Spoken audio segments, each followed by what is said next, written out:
Muito bem, então vamos começar agora, né, a nossa caminhada aqui, o nosso roadmap, para poder conseguir fazer esse entendimento de reabilitação muscular no futebol, né, sendo que, obviamente, a gente consegue aplicar esses mesmos conceitos em qualquer outro esporte, porque você vai ter uma análise, né, muito mais estruturada, e a fase final você vai adaptar ao esporte que você está, né, atuando com o seu atleta. Então, a ideia aqui é fazer essa discussão sobre o protocolo de reabilitação baseado em critérios, exatamente para poder dar subsídio para a tomada de decisão mais desafiadora na fisioterapia esportiva, que é entender quando que o atleta está liberado para voltar a jogar ou voltar a treinar, né? Então, é algo que normalmente os fisioterapeutas têm muita dificuldade, é normal, tá, gente? Então, por isso que aulas como essa são super importantes, porque é realmente o maior desafio da fisioterapia hoje é ter essa certeza, né, se o atleta tem condição de voltar a treinar ou a jogar, e quais são os sinais, né, quais são os critérios que a gente usa para fazer essa tomada de decisão. Então, a gente tem aqui, eu fiz um primeiro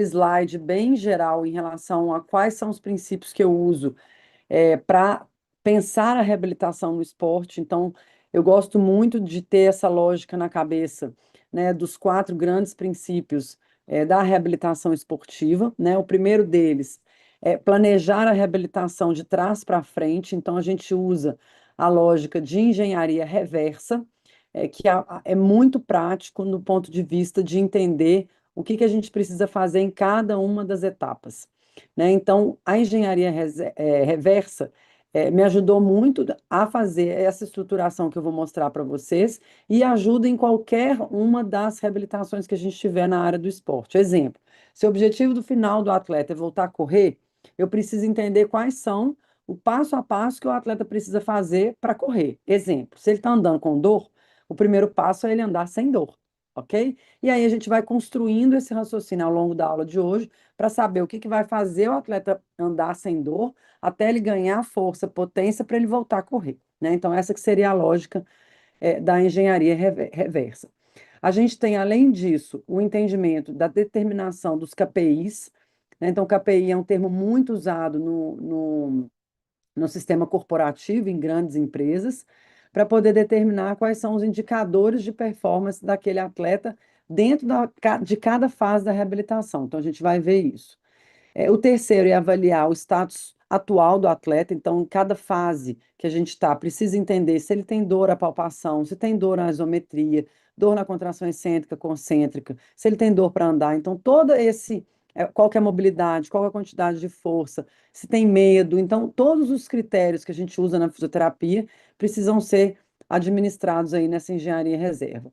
E, por fim, o planejamento de todas as atividades que são feitas dentro de cada um desses processos. O princípio 2 que eu adoro, é a reabilitação precisa ter carga ótima. Então, isso é algo também, esse é um ponto muito é, esquecido na reabilitação esportiva, porque muitas vezes na fisioterapia é usada uma carga subótima para esse atleta. O que que significa isso? Uma carga que não gera adaptação. Então, é muito importante, dentro do processo da reabilitação, que o fisioterapeuta tenha claro quais são os exercícios e qual que é a carga que a gente vai colocar nesses exercícios para que a gente tenha uma progressão ideal, que a gente tenha uma adaptação, que a gente faça um monitoramento, que essa carga seja específica para o que o atleta precisa e, obviamente, uma carga segura, né? Você vai colocar sempre essa carga e vai monitorar a resposta do atleta para verificar se ele vai ter alguma queixa, algum aumento de dor ou algum edema, né? Enfim, a gente tem todo esse processo de quantificação da carga para entender essa evolução. O terceiro passo, né, esse terceiro princípio é a avaliação da cadeia cinética, né? Então, a gente precisa fazer, além do local da dor, né? Então, se eu estou falando aqui de uma reabilitação de isquiosurais, eu preciso pensar em toda a cadeia cinética, como, por exemplo, o pé, o joelho, o quadril, o tronco, né? Então, a gente tem que ter essa visão global do atleta como um todo, né? Do sistema musculoesquelético como um todo. Fez a avaliação, entendeu que, por exemplo, tem uma mobilidade de tornozelo restrita. A gente vai melhorar essa mobilidade de tornozelo para poder dar essa condição da cadeia cinética, distribuir energia mecânica ao longo da cadeia cinética para esse atleta continuar progredindo nas etapas aí da reabilitação. E por fim, é uma frase que eu gosto muito, né, que a reabilitação é treino na presença de lesão.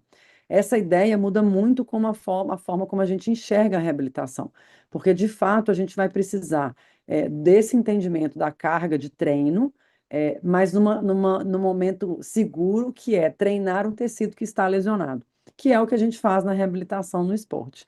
Então, eu gosto muito desses quatro pilares, princípios, porque isso já vai nortear qualquer uma das reabilitações que a gente trabalhar e principalmente evitar que o atleta descondicione no período da reabilitação, ok? Então, fica aqui essa primeira dica, desses princípios todos. E aí eu já começo, pessoal, com o entendimento desse panorama da reabilitação dos discos surais. Esse é um panorama que a gente usa há bastante tempo, que a gente desenvolveu desde 2021, para esse entendimento das fases da reabilitação muscular. Então, olha que interessante. Eu tenho aqui, numa lesão muscular de isco, que é a mais comum, a fase um, que é a fase bem aguda, que a gente vai trabalhar com exercícios de isometria. Vou mostrar para vocês alguns exercícios ao longo da live. Concêntricos e excêntricos muito leves, e exercícios que vão ser alternados de bipodal, unipodal, e a gente começa a fazer trabalhos na bike, na Alter G, se o clube tiver, né? Mas normalmente a gente faz na bike ou na piscina, exatamente para manter ali essa atividade cardiovascular desse atleta e fazer a movimentação da vascularização ali do corpo, do atleta. Numa segunda fase, é a fase principal de remodelação. Então, nessa fase, é o momento em que a gente vai precisar fazer trabalhos de força máxima, e de resistência de força. Ou seja, a gente vai igualar a carga de exercícios unilaterais, tá? Então, eu vou mostrar alguns tipos de exercícios que a gente usa. O principal dele é o banco flexor, né? Então, se eu estou falando de isquio, um dos exercícios que fica muito comprometido é o banco, ou a cadeira flexora. Então, é muito comum que o atleta faça na perna não lesionada mais carga e mais repetição do que a perna lesionada. Então, um dos nossos objetivos da fase 2 é igualar essas cargas, exatamente para que o atleta você consiga entender se o atleta está conseguindo evoluir da fase 2 para a fase 3.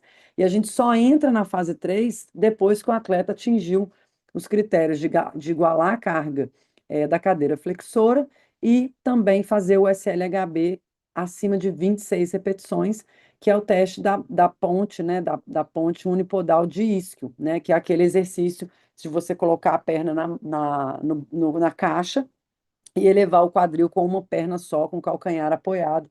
Eu vou mostrar a foto para vocês daqui a pouco. Então, essas duas primeiras fases, a gente tem muita clareza do que o atleta precisa atingir, e principalmente eu saio de exercícios na bicicleta, andar sem dor, para começar a correr, trotar sem dor na esteira. E aí a gente vai revezando os exercícios de força e os exercícios de corrida na esteira, pensando aí que o objetivo final desse atleta é voltar a correr no campo, né? Na fase 3 já aumenta mais a complexidade desses exercícios, né? Então, na fase 3 eu já saio de um contexto de força e vou evoluindo para resistência de força rápida, que é a famosa potência, né? Então, nessa fase eu já atingi, por exemplo, exercícios, o back squat, 1,2 do peso corporal ou o percentual pré-lesão, né? Então, se a gente tem esses dados do atleta antes da lesão, a gente vai voltando o atleta na condição física ideal para que ele faça o trabalho durante a reabilitação, e tem que ter menos de 10% de assimetria dos exercícios isométricos, excêntricos, concêntricos, e também do pico de força, seja no isocinético ou no isoprone, né, de qualquer uma das avaliações que a gente usa, mas precisa fazer avaliação de força nessa fase, né, na fase 2 também.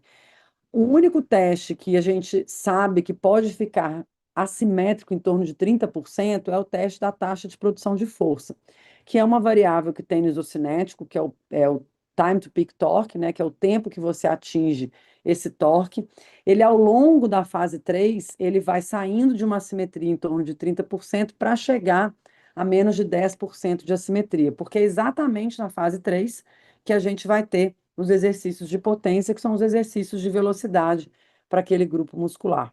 Assim como o SLHB alternado, então são os exercícios que o atleta faz, tanto de dominância de joelho quanto dominância de quadril para a musculatura dos isquiosurais, e também a gente tem a esteira que a gente vai atingir de 14 a 20 quilômetros por hora, e quando a gente estiver na fase do 20 quilômetros por hora, o atleta vai fazer de 10 vezes de 30 segundos de tiros máximos na hora de fazer esses exercícios na esteira, que foi já uma adaptação que a gente fez é, do protocolo do Aspetar, que eles faziam em corrida na pista, né, de atletismo, mas a gente não tem pista de atletismo nos consultórios da fisioterapia no Brasil. Então, a gente adaptou o tempo e a distância para a esteira, que é mais fácil, obviamente, porque a maioria dos consultórios tem esteira e clubes também, para poder conseguir, dentro do trabalho da esteira, o trabalho da esteira é um exercício de reabilitação. Então, isso aqui foi algo muito importante que a gente introduziu durante a reabilitação, para evitar que o atleta ficasse muitos dias sem correr durante o processo de reabilitação. Mas veja bem que correr na esteira até 20 quilômetros por hora é uma fase da reabilitação, porque muitos atletas podem atingir até 37 quilômetros por hora quando eles estão no campo. Então, ainda falta uma parte que precisa ser completada quando a gente está fazendo a reabilitação no campo, que já são a fase 4 e 5, que é a fase de reabilitação no campo e a fase do treino com o grupo para poder atingir todas essas variáveis que a gente vem falando. Então, dentro dessa lógica, eu passei da fase 3, eu entro na fase 4 e essa fase é a reabilitação no campo, que é a famosa transição física, que em muitos lugares é feito pelo preparador físico, mas também pode ser feita por fisioterapeuta, que tem que estar, obviamente, capacitado para fazer os exercícios no campo. Alguma dúvida até agora, pessoal? Fiquem à vontade aí para mandar nos comentários.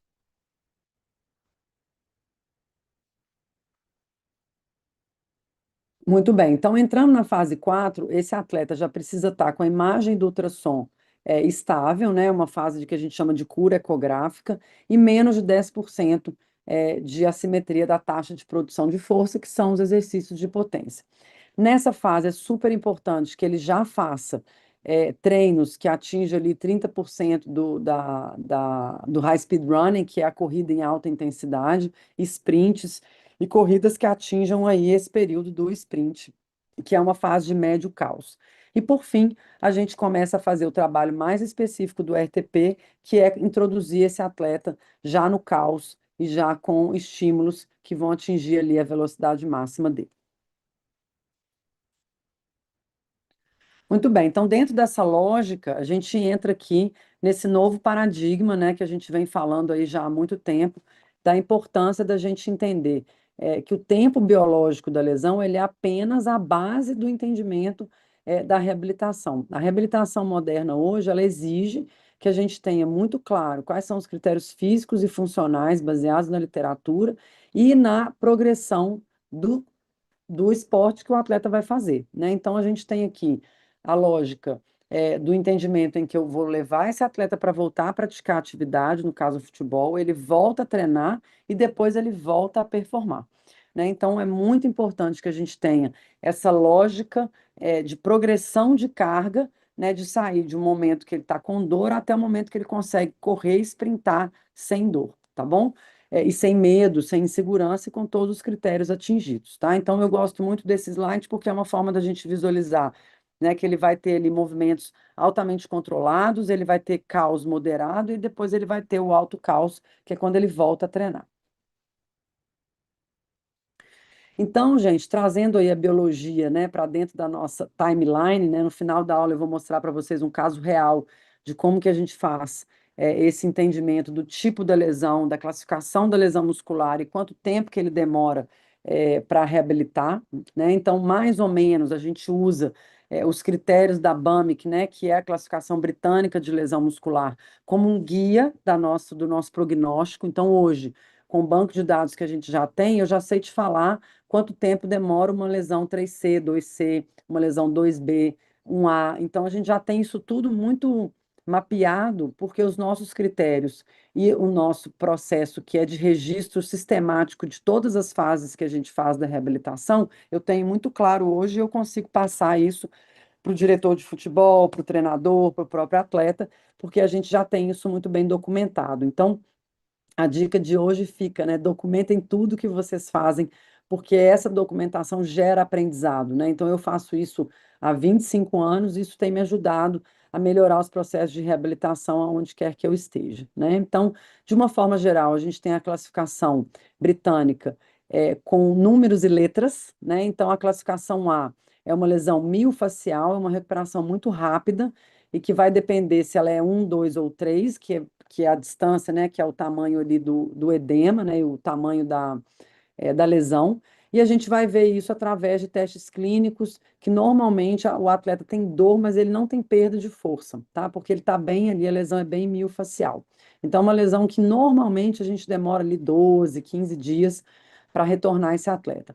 Já na miotendina, que é a B, já é uma lesão bem específica ali, músculo tendinosa, bem muscular, você tem perda de força, perda de amplitude, e que você tem ali de 4 a 8 semanas de recuperação desse tecido e das condições funcionais, né? O atleta muitas vezes tem a recuperação da imagem, né, a cicatrização daquele tecido, mas normalmente a gente já faz também os critérios funcionais, né? Então a gente não lida só com o tempo pelo tempo, mas sim é, pelos critérios funcionais que a gente usa. E por fim, a classificação C, que é a intratendínia, que é a mais perigosa, porque ela tem um risco altíssimo de relesão, e ela demora ali de 2 a 4 meses, a depender da extensão, né? Então, uma 3C, ela pode demorar aí facilmente 8 semanas, né? Que é 2 meses, até 6 semanas, desculpa, 10 semanas, a depender da extensão ali dessa lesão.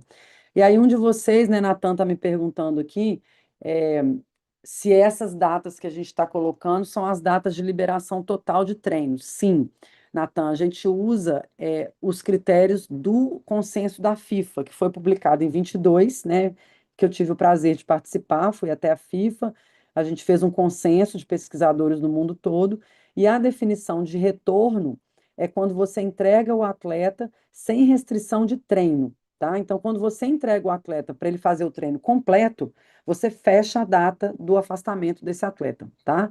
E não quando o atleta joga, porque a decisão do jogo, ela não está mais na mão da área da performance da saúde, está na mão do treinador. Às vezes você libera o atleta, mas a decisão técnica e tática de liberação é do treinador. Então, no consenso da FIFA, foi algo que a gente discutiu e a gente realmente decidiu que a liberação do atleta, quando não tem restrição de treinamento, é a data em que a gente fecha o RTP dele, né, que é o retorno à prática, retorno aos treinos sem restrição. E quando a gente tem entrega do atleta com restrição de treinamento, ele ainda está na fase de reabilitação. E a gente coloca, a gente chama de RTT, né, que é retorno aos treinos, e aí ele ainda está parcial. E aí, quando ele está completo, a gente coloca o fechamento do RTP ao longo desse processo. Muito bem, então aqui a gente, né, revendo aí, fazendo uma revisão das 5 fases, né, eu tenho um mapa geral. Normalmente o setor de saúde, que é fisioterapia e medicina, ficam com as 3 primeiras fases, né, que é aguda, remodelação e fase funcional, e o setor de performance, através da preparação física ou o fisioterapeuta híbrido, acaba fazendo essa reabilitação no campo e o treino é, parcial com esse atleta, a depender do contexto em que você está, ok? Carol está me perguntando aqui, no caso de uma recidiva, como vamos considerar o tempo? Carol, o que que acontece? Quando a gente tem uma recidiva, você tem a recidiva precoce, que é até 2 meses do retorno, e você tem a recidiva tardia, que eles chamam, né? Que é até um ano dessa entrega. Então, vou dar um exemplo que aconteceu com a gente. A gente tem a liberação de um atleta que ficou 30 dias afastado, ele treina 3 dias, volta para o jogo, no jogo ele relesiona, tá? E aí você abre uma nova lesão e uma nova data, tá? Então você fecha a data da primeira lesão e você abre uma segunda lesão. O que pode acontecer, que normalmente é, confunde, é quando você tem uma exacerbação do sintoma durante a reabilitação. Então vamos dar um exemplo. O atleta ainda está na fase 4, na reabilitação do campo, e nesse momento ele tem uma dor na hora de fazer um sprint, por exemplo. E aí você vai ter que dar um passo para trás, tirar ele do campo e voltar para fazer a fisioterapia na academia, né? A parte clássica ali da fisioterapia com os exercícios. Isso pode acontecer e a gente chama de exacerbação e não de recidiva, porque a gente está seguindo o consenso da FIFA, tá? Então a gente chama de exacerbação e essa exacerbação vai fazer o seu tempo final aumentar, né? Então, em vez de ser 5 semanas, vão ser às vezes 12 semanas, porque às vezes o atleta acaba tendo esse aumento de edema, tem uma ruptura de fibrose, e aí, de fato, esse tempo ele acaba sendo aumentado, tá bom? Tem outra pergunta aqui. Esse protocolo não tem a ver com a idade do jogador, Cláudio? Não, tá? A gente leva em consideração a idade, sim, mas a idade, muitas vezes, ela nos surpreende, né? É claro que muitas vezes você pode ter um atleta com 16 anos ou 15 anos que tem dificuldade do entendimento do corpo e da dor, então ele vai, não vou falar que ele vai catastrofizar, mas ele vai superestimar a dor que ele está sentindo. Então, muitas vezes, esses atletas, a gente acaba demorando um pouquinho mais no processo de reabilitação, porque os atletas muito novos, eles ainda estão aprendendo com o corpo deles e eles ainda não sabem falar que aquela dor está leve, aquela dor está moderada. Então, tem um processo de aprendizado, tá? Então, dentro dessa lógica, a gente tem que considerar a idade, sim, mas a gente faz isso de uma forma muito individual e não já protocolar, sabe? Assim, então, vamos supor, o atleta de 16 anos vai demorar mais tempo na fase 2 do que um atleta de 30. Não necessariamente, né? Então, a gente tem que levar em consideração a individualidade desse atleta e a idade entra nessa individualidade, tá? Mas, de uma forma geral, a gente tem a média ali desse tempo de afastamento a partir da classificação britânica, utilizando esse protocolo que eu estou mostrando para vocês, que é uma conjunção desses anos de prática mais a literatura científica. Muito bem, então aqui a gente tem a fase um, né, que é a fase aguda, é uma fase um pouco maior de proteção e uma proteção aqui bem zero conservadora, tá, gente? Então, o atleta lesiona hoje, amanhã ele já vai começar a fazer um pouquinho de isometria, ele já vai fazer lá a parte toda, né, na piscina, bike, a gente vai ver se ele está andando com dor ou sem dor. Então, tudo depende do nível dessa lesão, tá? E no principal, nessa fase, né, você tem um grande controle do que o atleta está fazendo e começar a recuperar a força isométrica desse atleta, tá bom? Então, essa é uma fase super importante. Peraí, deixa eu só. Isso. É uma fase super importante aí para a gente fazer a isometria livre sem dor, com cargas leves, mobilizar a articulação e o tecido, fazer bike, não fazer nada que tenha muito impacto, né? E você já vai construindo para ir para a fase 2. Então, a gente chama, né, desde 2020, essas fases de isquio 1, isquio 2 e isquio 3, se é o músculo lesionado. Se é o reto femoral, a gente usa reto 1, reto 2, reto 3. Se é o adutor, adutor 1, adutor 2, adutor 3. Então, a gente acaba adaptando a linguagem dessas fases ao músculo que a gente está reabilitando. Isso ajuda muito o fisioterapeuta, o médico, o atleta, o treinador, a todo mundo entender o que está acontecendo, em que fase esse atleta está. Porque se você sai da fase um para a fase 2 em 2, 3 dias, isso já quer dizer que o atleta consegue antecipar essa timeline, que é o que a gente usa, né, esse prognóstico aí de lesão, exatamente para a gente poder ter muita clareza do que é feito nesse processo, tá bom? Muito bem. Então, fase um. Aqui estão os exercícios da fase um, né, gente? Então, isso aqui vale ouro, né? São os exercícios que a gente vem usando nesses anos todos aí eu coloquei os exercícios para isquio, né? Então a gente usa ali o protocolo do Asklin, né? Que são os exercícios é, de mobilidade ali do tecido como um todo, né? Então a gente usa o extender 3 de 12, o atleta mesmo faz sozinho, né? Segura ali na coxa e estica o joelho para ir mobilizando de uma forma muito leve, suave, o próprio isquios surais, e depois você vai fazendo com o joelho estendido. Você tem a isometria, né, usando até o equipamento de Pilates, o Barrel, por exemplo, que você mantém o atleta nessa posição, segura um pezinho e faz 4 de 15 segundos. A isometria empurrando o chão, que é o calcanhar aqui na fase 3, né, no exercício 3, e na extensão de quadril a gente tem o atleta ou no chão com a caneleira ou em pé, puxando no crossover ou com elástico. E a extensão também de quadril associada à abdução de quadril, para já melhorar a força do complexo todo do quadril que esse atleta precisa fazer. Então, é muito legal poder passar para vocês esses exemplos de exercícios, porque muitas vezes as pessoas têm medo de colocar exercício no início da reabilitação, mas os exercícios isométricos, eles são muito poderosos exatamente para abrir essa janela de oportunidade de redução de dor para você entrar com exercícios mais completos e complexos na fase 2, tá? Então, quando o atleta faz todos esses exercícios com dor abaixo de 3 e depois ele faz com dor zero, já é a hora de evoluir para a fase 2, tá bom? Sávio está fazendo uma pergunta aqui. O atleta pode começar os exercícios independente do grau e do tipo da lesão? Sim.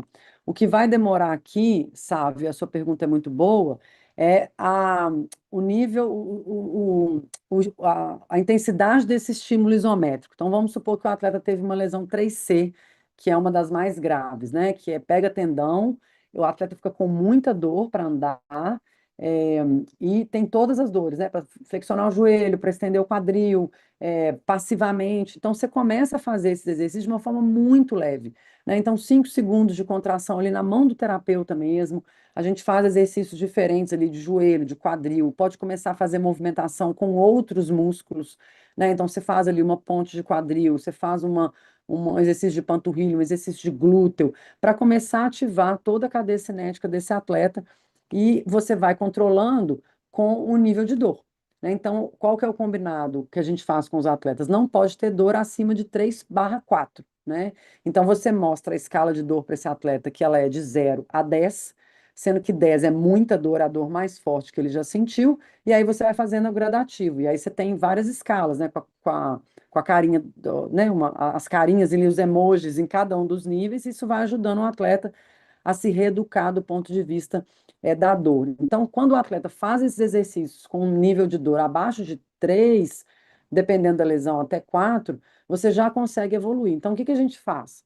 Por exemplo, a fase 1 é o primeiro dia da fisioterapia. No segundo dia, a gente já vai fazer outros estímulos, a gente não vai fazer isso mais. Então, pode fazer uma bike, fazer um core, fazer só alongamento, mobilidade, é, rolinho, né? Então a gente não faz todos os exercícios iguais todos os dias, né? A gente também faz uma periodização dessa reabilitação. Muito bem, estou gostando das perguntas, viu, gente? Fiquem à vontade aí para perguntar mais. A gente tem aqui uma outra pergunta do Felipe Natan. E Felipe, que bom que você está aqui com a gente. Nós tivemos aí uma lesão, sim, a lesão do Estevão, que alguns meios de comunicação estavam dizendo que é uma lesão 4 e outros 3 com uma percentual altíssima de rompimento de fibras.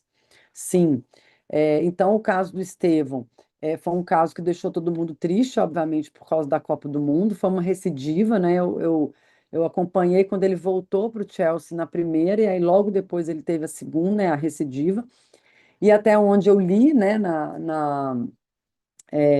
na imprensa, foi confirmada a lesão grau 4. A lesão grau 4, ela é uma lesão que pode, inclusive, ter indicativos, né, indicação cirúrgica. Então, já aconteceu com a gente há uns 5 anos atrás, um atleta que teve uma lesão 4 e a gente optou realmente por fazer a cirurgia. E aí tem todo o protocolo de retorno ao esporte com a cirurgia. Já teve também situação que a gente optou por não fazer a cirurgia e tratar conservador, né? E aí você também tem todo o protocolo que passa por tudo isso que a gente está falando, né? Então, continuando aqui a pergunta do Natan, só um minutinho. Por mais que não relatar a localização, se foi 3 ou 4, pelo tempo estimado de afastamento, se criou um impasse entre o clube e o staff do jogador para saber se opera ou faz tratamento. Exatamente, que é o que eu acabei de falar. Isso já aconteceu, né? Então, tem algumas. A depender, a Europa, ela costuma querer operar mais do que aqui no Brasil. Aqui no Brasil, a gente acaba indo mais para o tratamento conservador, que é o tratamento não cirúrgico, e as respostas são muito positivas, né? Eu já tive todas as experiências, assim, de conservador, de cirúrgico, é, e o que a gente sabe é, assim, a depender da idade, né? O Estevão é muito novo, a cirurgia acaba garantindo que o tendão, né, volta a estar lá inserido porque fez a cirurgia. Quando você não faz a cirurgia, você tem ali um tecido mais fibrótico, substituindo aquela lesão, né, aquele espaço que teve a lesão. Então, de fato, a gente precisa ter, primeiro, muita clareza de que os dois caminhos você tem chance de recidiva, sim ou sim, né, os dois caminhos, sendo que a cirurgia vai acabar demorando um pouquinho mais, porque, obviamente, você passa por um processo cirúrgico, tá? E aí eu já acabei perguntando aqui para, já acabei te respondendo, Natan, exatamente o que que eu falei aqui em relação à cirurgia ou não cirurgia no caso dele.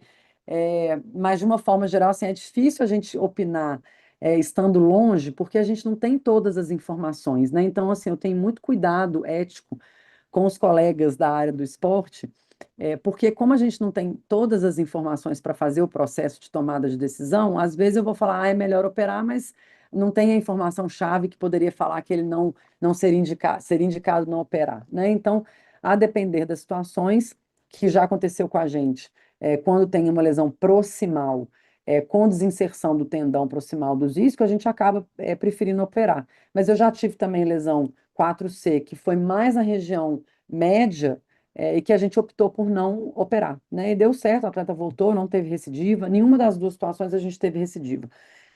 Então, é isso, sabe, Felipe? A gente precisa esperar e precisa ter mais informações sobre o caso para falar de uma forma real se precisa ou não, de fato, operar, tá? Muito bem, seguimos. Temos agora a fase 2, que é o que a gente já mostrou para vocês, que é a fase de força, né? Então, na fase 2, eu preciso aumentar os exercícios de estímulos para o músculo lesionado, né? Então, se é isquiosurais, eu tenho que colocar exercícios que vão ser dominantes de joelho e exercícios dominantes de quadril. E, além disso, todos os exercícios da cadeia cinética. Então, o atleta tem que agachar, tem que fazer panturrilha, tem que fazer glúteo, tem que fazer quadríceps, porque senão você acaba reabilitando só a musculatura lesionada e descondicionando o resto do corpo, né? Então, não pode. A gente tem que usar a janela da reabilitação para melhorar o atleta fisicamente. Então, isso é uma das filosofias que eu uso desde sempre, desde que eu trabalho com esporte, lá no Minas, em 2004, quando eu formei, que eu uso isso como um guia para mim, né? Então, o atleta, a gente não pode descondicionar ele, porque senão você aumenta o risco de lesão, tanto no lugar onde machucou, quanto em outro lugar. E já aconteceu comigo, em situações que você fica muito focado na perna lesionada, esquece o resto, e aí ele tem lesão quando ele volta a jogar, e é muito frustrante, porque o atleta às vezes fica parado um mês, volta e aí tem que ficar mais parado, né? Ficar parado de novo mais 2 meses. Então a gente precisa ter muito cuidado com essas tomadas de decisões aí ao longo do processo, tá? Então, para ficar bem claro, a fase 2 é uma fase de remodelação estrutural importantíssima, né? Com exercício de força concêntrico, excêntrico, tendo o mesmo critério que eu falei na fase um, não pode sentir dor acima de 4, né? Então, primeiro, o fisioterapeuta não pode ter medo de dor, tá? Para a gente poder evoluir os exercícios nessas fases, tá? E, ao mesmo tempo, começar a corrida, que foi o que eu falei no outro slide. Então, aqui, mais uma vez, os exemplos de exercícios da fase 2, só que agora com movimento, não é mais isométrico. Então, imagina que em todos esses exercícios aqui, a gente tem a o movimento articular, né? Então, desde o 1 aqui, o Asklin, o fortalecimento com o cinto russo, o fortalecimento do afundo com o calcanhar, exercício de flexão de joelho, padrão de cruzamento. A gente tem aqui o fortalecimento do nórdico, mesa flexora, e o SLHB, que a gente usa muito como critério acima de 26 repetições, né? Então, observem que muitas vezes esses atletas começam a fazer esse tipo de exercício 4 dias após a lesão. Se for uma lesão B, se for uma lesão A, né? Então a gente não pode perder tempo. A gente se lembra de fazer a engenharia reversa, né? Se eu vou entregar esse atleta em 15 dias, eu já tenho que começar os estímulos de força lá no início e os de corrida também. Só nas lesões C que a gente vai demorar um pouquinho mais para entrar com a fase 2. Normalmente ele demora uns 15 dias, 10 dias, a depender da característica do atleta, tá? Então aqui tem vários exemplos para vocês.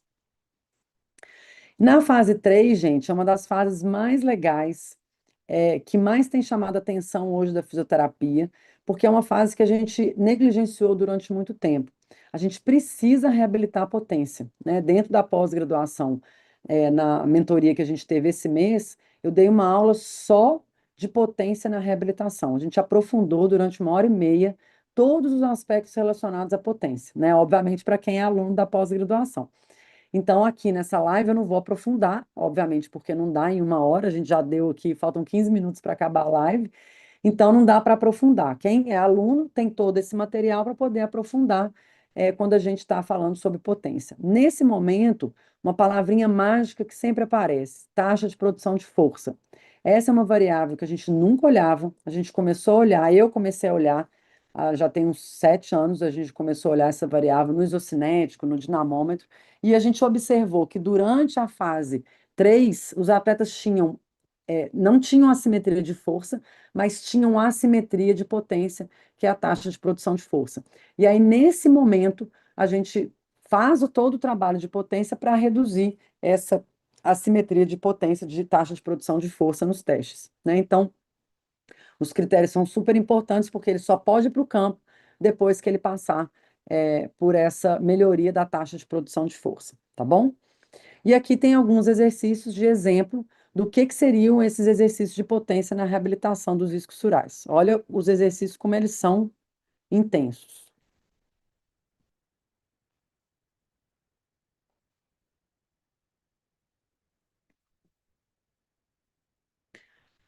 Foi feito no plano sagital, plano transverso, e no plano frontal também, exercícios que estimulam essa taxa de produção de força, ou seja, fazer força de uma forma rápida, né? E aí estimular todos os 3 planos de execução do movimento. Esse é um pouco mais complexo e também mais intenso, porque o atleta tem que fazer ele com a barra, né? Usar o membro superior como forma aí de auxílio de potência, né? De carga externa. Então, são exercícios muito importantes ao longo da fase 3 da reabilitação. E por fim, a gente tem as progressões mais funcionais, né? Para os atletas começarem a fazer o estímulo de corrida, que é fazer o estímulo da tripla extensão, que é um movimento super importante durante a fase de reabilitação, né? Muito bem. E aqui estão todos os exercícios que a gente usa nessa fase 3, além de todos os que eu mostrei para vocês. Todos esses exercícios que estão aqui são estímulos feitos em velocidade e não mais em alta carga com baixa velocidade. A potência é carga moderada em alta velocidade, que é o que simula o esporte, tá? Então é super importante que vocês tenham isso em mente na hora de planejar a reabilitação e entender essa progressão das fases. Muito bem, chegando agora na fase 4, a gente vai fazer os exercícios no campo, né? Então é muito importante que a gente tenha esses critérios todos relacionados à parte de reabilitação no campo, tá, gente? Eu vou ver aqui algumas perguntas antes da gente evoluir para essa fase. Fiquem à vontade para perguntar, tá? Só um minutinho.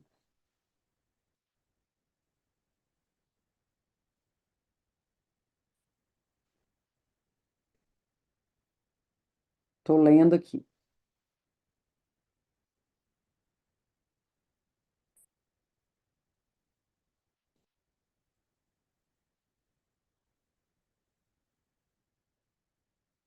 Vamos lá.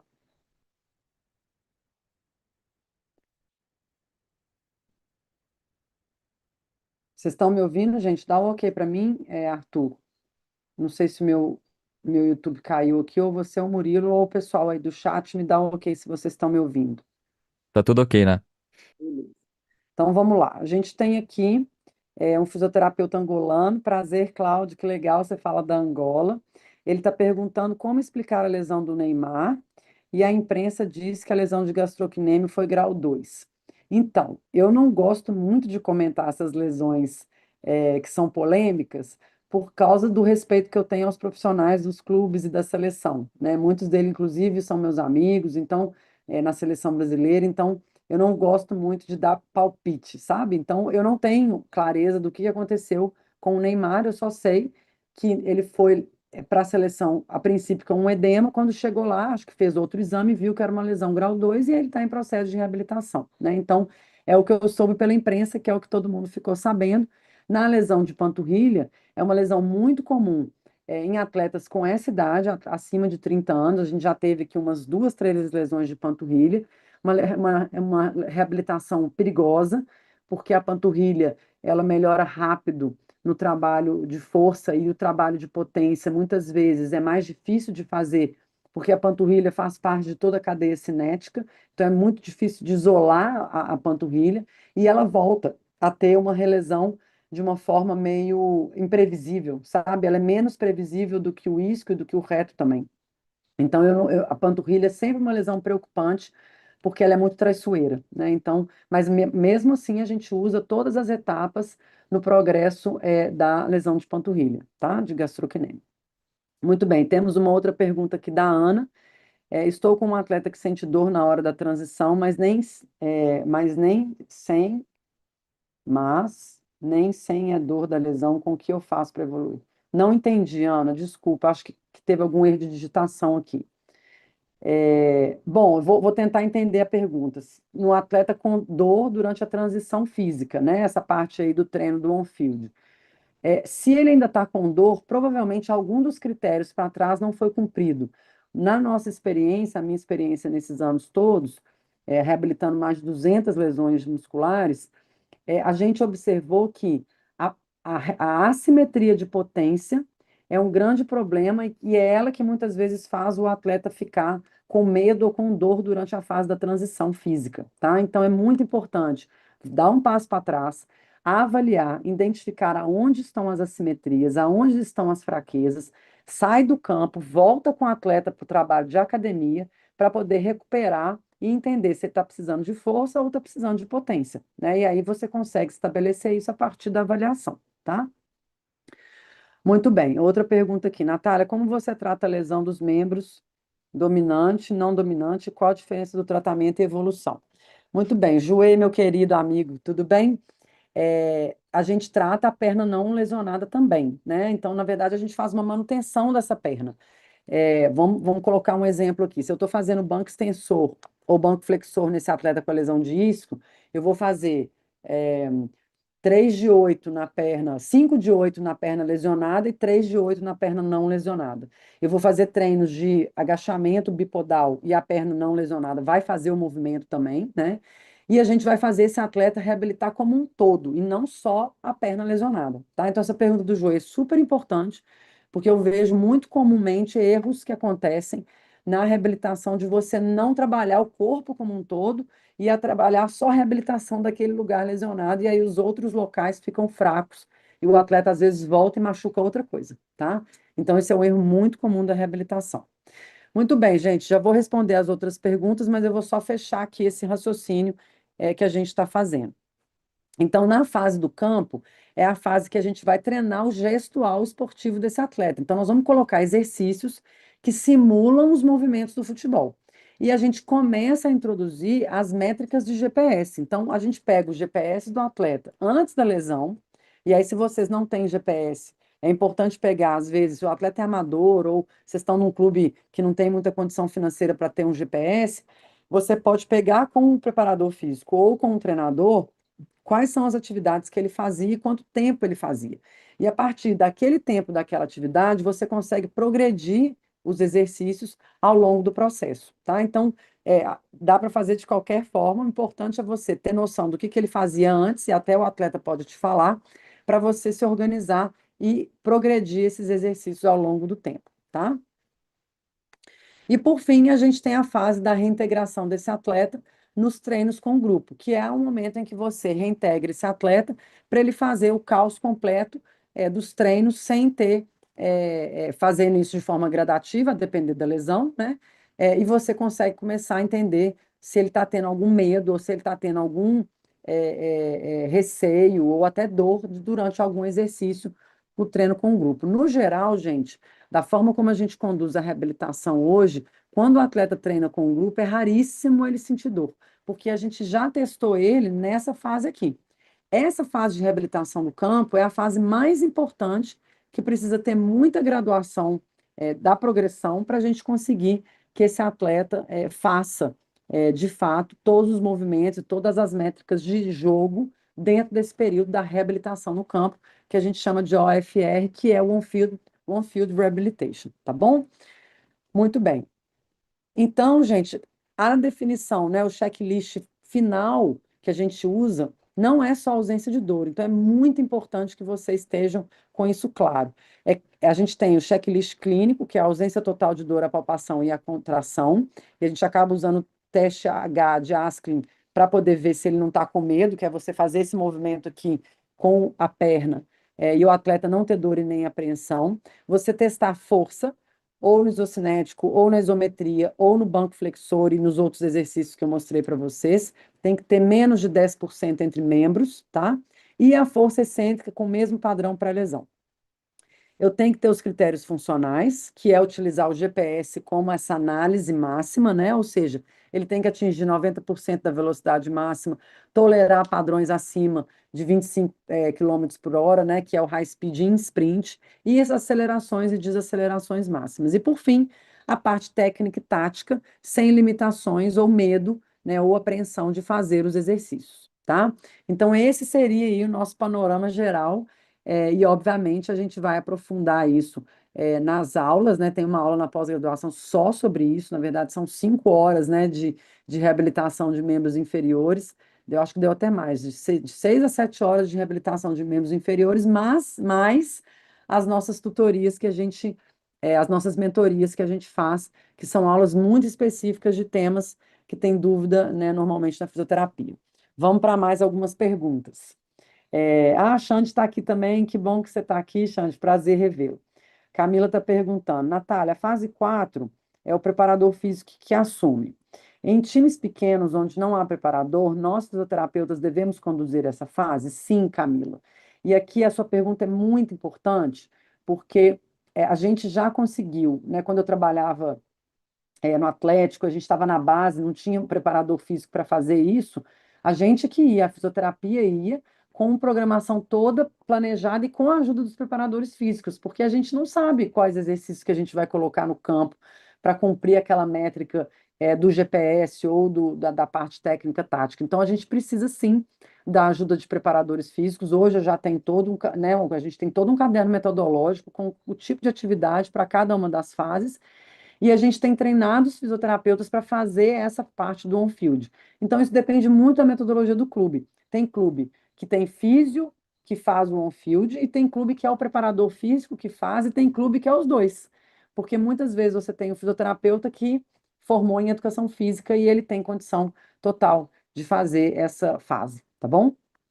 Eduardo aqui está fazendo uma pergunta. Natália, se o atleta foi constatado com lesão de grau 2, mas a clínica não seria para grau 2, pois consegue fazer bastante coisa, você vai pela clínica?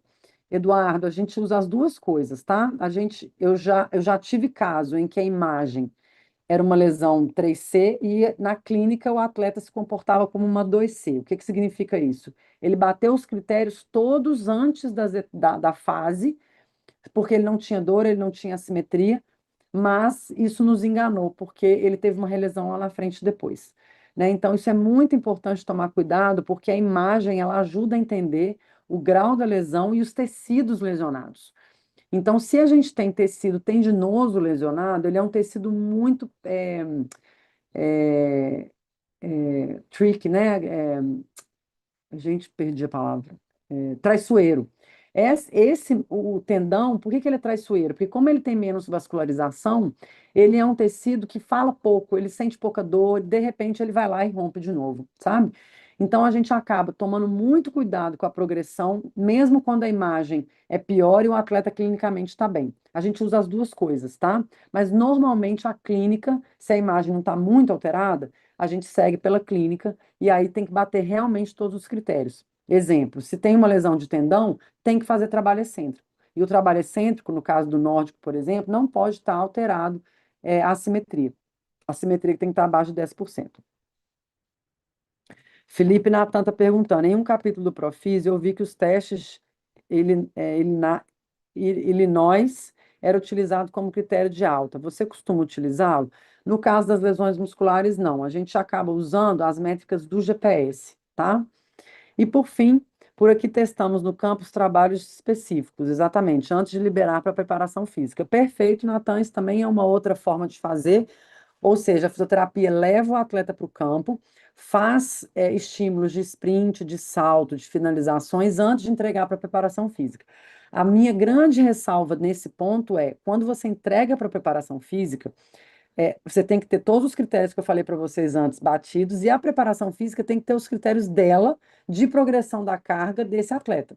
Uma das coisas que a gente via que dava muito problema é o fisioterapeuta entregava o atleta e na preparação física não existia uma progressão das métricas do GPS. Então, se você sai de uma corrida de 20 km por hora e começa a fazer sprint, 100% do seu sprint em um dia, é bem provável que esse tecido não vai dar conta. Então, precisa também de ter uma progressão de carga muito cautelosa nessa fase da transição, que é a fase 4 que a gente está falando aqui. Essa fase é a fase mais perigosa, porque o atleta acha que ele está bom, porque ele já teve ruim, que ele andava com dor, agora ele está correndo sem dor, e muitas vezes não tem critérios claros, clássicos e claros da progressão das métricas. Então, quando a gente leva o atleta para o campo, a gente sabe que o treino um ele vai fazer 20% do high speed, ele vai fazer, né?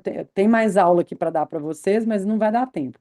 Mas é para quem conseguir assistir aí né? Para quem estiver na pós, a gente vai ter essa aula com calma. Então, isso aqui é só um spoiler para vocês verem como que a gente organiza o on-field. Então, o primeiro treino do on-field, a gente acaba colocando ali 42% da distância total, 34% de aceleração e desaceleração, 19% de high speed running, e ele acaba batendo 80% do top speed.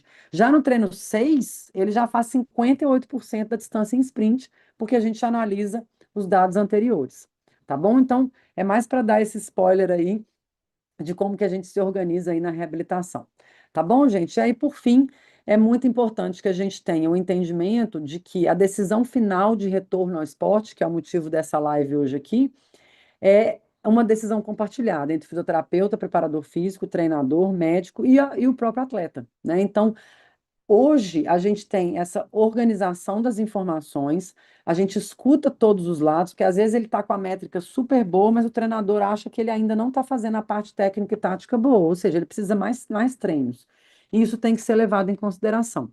Tá? Então, normalmente, na nossa estratégia de reintegração, a gente faz um treino de sessão a 50% do treino do grupo, 2 treinos com 100%, e a gente faz o retorno parcial, aí dependendo da posição do atleta, em torno de 30 minutos, e por fim, a gente pode, para o próximo jogo, fazer 90 minutos, a depender da posição e a depender da dificuldade do jogo, tá? Então, lembrem sempre que a decisão final do retorno ao esporte, ela é um gerenciamento de risco, com todos esses que estão aqui nesse slide, com a inserção de dados biológicos, né, dados funcionais, com os checklists todos que a gente já viu, ciência esportiva através do GPS e a resposta do atleta depois do treino, e também da confiança psicológica reportada por esse atleta. A gente tem que levar em consideração que o atleta está com medo, está tendo uma percepção de insegurança, a gente tem que levar, porque essa insegurança está querendo dizer que aquele tecido ainda não está pronto, tá? Muito bem, gente, estamos finalizando aqui a live. É uma aula que eu gosto muito de dar, porque eu venho me aprofundando nisso há mais de 10 anos, e os nossos resultados são incríveis, né? A gente faz reabilitação 30% mais rápido do que os dados da Europa, né, da UEFA, e a nossa taxa de relesão é 3 vezes menor do que os dados reportados pela UEFA, né? Então, as lesões de isco têm uma média ali de 18% de recidiva, e a gente tem, de uma forma geral, 6% de recidiva de isco, né? Então, eu tenho muito orgulho desses dados, porque não é fácil fazer isso no esporte de alto rendimento, principalmente futebol, né? E, obviamente, porque a gente tem um ambiente que propicia isso, um treinador que respeita, o diretor esportivo também, e isso é muito legal, porque é uma forma da gente trabalhar todo mundo se ajudando, tá bom? Eu vou responder as últimas perguntas, e a gente finaliza aí a nossa reabilitação, já ia falar, né? A nossa aula. Muito bem. Vou fazer as últimas perguntas aqui e a gente vai finalizando a nossa live. E aí, gente, antes de finalizar aqui, eu sei que vocês devem estar aí com a cabeça a mil, né, pensando na quantidade de informação que eu falei aqui hoje, mas fiquem tranquilos, porque obviamente essa live é só para dar uma pincelada no material, não tem jeito, né? Isso aqui é uma aula de 5 horas, mas que é exatamente o universo da fisioterapia esportiva e mostra para vocês o nível de raciocínio clínico, o nível de tomada de decisão e a atuação do profissional que precisa ter quando a gente está trabalhando com o esporte, e reabilitação esportiva. Então, eu queria muito fazer o convite para vocês, né? Esse convite, porque a gente vai fazer, né? Vai comemorar aí um ano da pós-graduação em fisioterapia esportiva, e a gente vai fazer um lançamento na semana que vem, no dia 10, em que a gente vai abrir vagas para essa nova turma da pós-graduação. Só que essas novas vagas, elas vão ter um grupo VIP, né? E aí, você estando dentro desse grupo VIP, é que você vai receber em primeira mão todas essas informações que a gente vai colocar. E, obviamente, quando a gente faz esses lançamentos, né, de oferta, os valores são muito melhores do que os valores que a gente tem hoje, né? Então, é super importante que vocês entrem no grupo VIP, não é pelo Instagram, não é pelo YouTube, é só nesse grupo VIP, tá bom, gente? É só lá que a gente vai disponibilizar o link da aula, o link de todas as ofertas. Então, a gente vai colocar aí o link do grupo VIP aqui, né, no nosso chat, né, no YouTube. Então, o pessoal aí já colocou esse link, aí vocês estão vendo aí do Instituto Cefisa, o link para entrar no grupo VIP, né? Então a gente está aí com 73 pessoas, super legal, para poder entrar e vocês fazerem parte aí da nossa aula mais aprofundada ainda na semana que vem, dia 10, pré-Copa do Mundo, né? Exatamente para a gente poder contar para vocês o que que vai ser essa nova turma da pós-graduação, porque a gente está comemorando um ano. É uma pós de muito sucesso, né? A gente tem mais de 400 alunos, é uma das pós-graduações mais bem avaliadas da Anhanguera, né? Então, muito legal. E eu faço questão, eu estou sempre nas mentorias, a gente está sempre respondendo, né? A gente tem uma monitora que chama Paola, ela também está sempre à disposição de vocês. Então, é muito legal que a gente tenha essa proximidade aí. E vocês viram hoje, né? Assim, foi um mega spoiler, né? De uma hora, do nível de entendimento que a gente precisa ter numa fisioterapia esportiva, né? Então, os fisioterapeutas que trabalham comigo, eles têm que me responder todas essas perguntas e ter muito claro todos os critérios para cada etapa, exatamente para a gente ter muita segurança na hora de tomar a decisão se esse atleta tem condição de voltar ou não, tá bom? Muito bem. Então, voltando aqui para as perguntas, as últimas aqui eu vou responder. É, deixa eu ver aqui, Natan, muito bem. Ana, como fazer a progressão de carga sem GPS na hora que está no campo? Ana, muito desafiador, tá? A gente já teve essa situação com atletas da base. A gente precisa fazer o quê? Cada uma das atividades que a gente programa, a gente sabe mais ou menos por causa da distância percorrida que o atleta vai fazer e o objetivo da tarefa. Você vai saber se aquele atleta vai fazer sprint, se ele vai fazer high speed running, se ele vai fazer aceleração, desaceleração, ou se ele vai fazer mudança de direção e só distância completa, né? Então precisa de ter um entendimento de qual atividade, qual tempo que você vai gastar, isso é física, né? No ensino médio, você vai ter que voltar nessa lógica para entender quais são os exercícios que você vai colocar e quais são o objetivo daqueles exercícios. Um exercício de aceleração e desaceleração é diferente de um exercício para atingir sprint, entende? Então, as próprias tarefas do campo vão te dar essa lógica. Maria Vitória está me perguntando aqui como abordar essa questão da progressão com os preparadores físicos. Boa pergunta, Maria, porque esse é um ponto super sensível. A gente tem, idealmente, né, o preparador físico já pode ter essa progressão, né?